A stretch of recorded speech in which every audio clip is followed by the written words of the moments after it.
연산군은 1476년 성종 7년에 태어났다. 잘 알려진 대로 그의 어머니는 훗날 패비가 되는 윤씨인데, 연산군은 조선 역사상 처음으로 중궁전인 교태전에서 태어난 왕이다.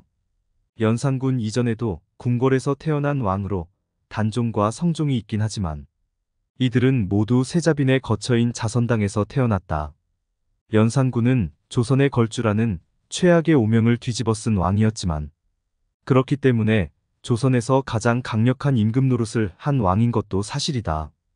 연산군 이후 그 누구도 그만큼 당당하게 자기 뜻대로 신하들을 무시하고 사람 목숨까지 쥐락펴락한 왕은 없었다.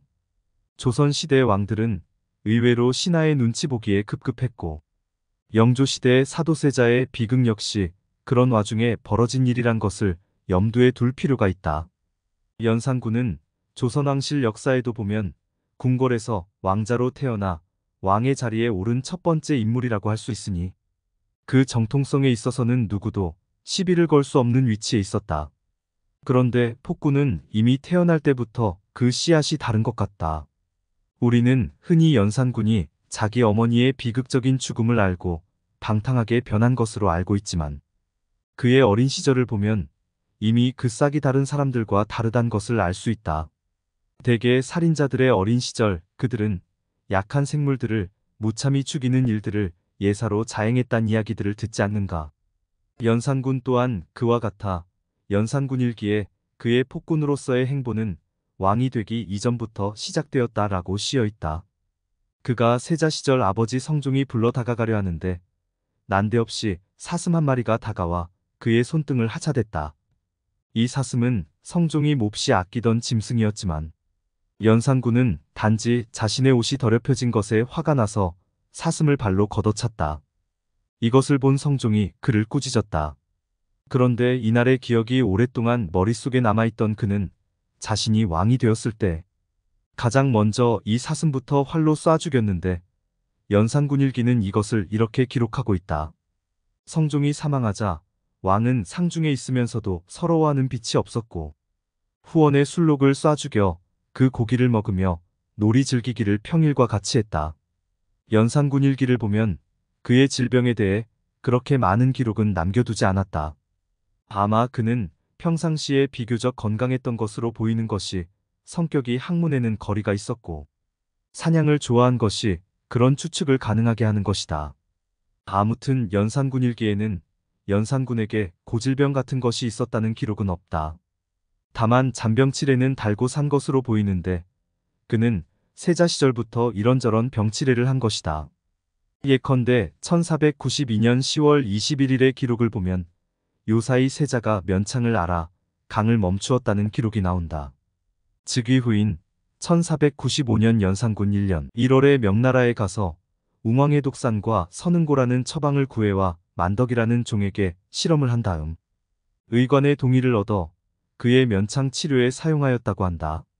1493년 성종 24년 8월 3일에는 승정원에 전교하기를 세자의 얼굴에 종기가 있는데 오래 낫지 아니한다 라고 기록되어 있다. 다시 성종 25년 8월 12일 내의원 제조 윤필상과 윤을로가 와서 세자의 얼굴에 난 종기가 오랫동안 낫지 아니한데 우리나라 문건은 넓지 못해서 약을 쓰지만 효염이 없습니다. 중국에는 반드시 양의가 있을 것이니 어찌 좋은 처방을 가르쳐주지 않겠습니까? 하고 말했다. 그러자 성종이 그렇게 하라고 전하였다. 그런데 다소 우스운 것은 연산군은 자신의 잔병을 이용해 공부를 하지 않을 구실로 삼으려 들었다는 점이다. 1496년 그가 임금이 된 지 2년째 되던 해 11월에는 기침과 감기로 경연에 참석하지 못한다고 하면서 스스로 게으름을 자책하는 기록이 나온다. 이듬해에는 안질로 책을 읽을 수가 없다고 하고 다시 그해 10월에는 혓바닥의 통증으로 눈썹 위가 가렵고 더워서 두통이 난다고 경연을 피하였다.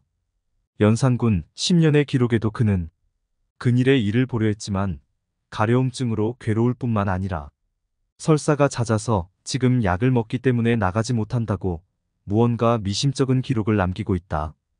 이런 기록들은 그저 혀를 차고 지나갈 만하지만 그의 질병 기록에는 연산군의 건강을 유추해 볼 수 있는 기록도 남기고 있다.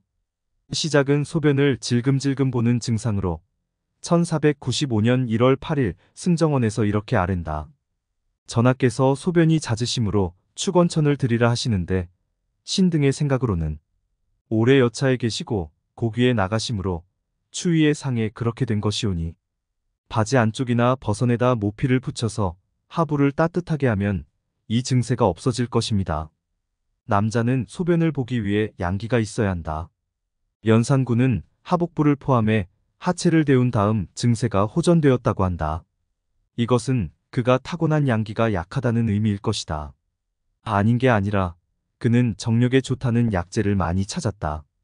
특히 연산군 9년 2월 8일에는 양기를 보충하려고 백마를 골라보낼 것을 명하였다. 흰말고기가 양기에 좋기 때문이다. 1506년 중종 1년 연산군은 중종 반정으로 쫓겨난 지 2달 만인 11월에 강화도 교동에서 역질에 걸려 사망했는데 당시 나이 31세였다. 기록에 의하면 그는 역질에 걸려 물 한 모금 마시지 못하고 괴로움 속에서 죽었다고 한다.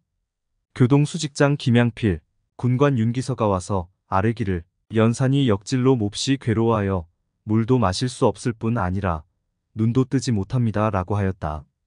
하지만 연산군 사망 원인이 연산군 일기에 나와 있는 피부병으로는 보이지 않는 측면이 있다. 여기서 연산군의 최후를 말하기 전에 궁금증을 유발하는 연산군의 외모부터 추측해보자. 그의 외모를 상상할 수 있는 기록이 두 군데 남아있는데 하나는 1504년 의금부에 어떤 고발이 접수되면서 남겨진 기록이다. 전라도 부안현 기병 최중손의 이웃집 사람 김수명이 나에게 말하기를 내가 전번번을 들러 올라갔을 때 인정전을 호위하면서 명나라 사신을 접견하는 예를 올려다보니 명나라 사신은 우뚝 서서 음만하고 주상께서는 몸을 굽혀 예를 표하는데 허리가 매우 가늘어 그다지 웅장하고 위대하지 못하더라고 하였다. 이 고발이 접수되어 의금부에서 바로 김수명을 잡아다 국문하라고 명령을 내렸다. 다시 100년쯤 뒤에 이덕형의 죽창하나라는 수필집에 연산의 외모가 등장한다.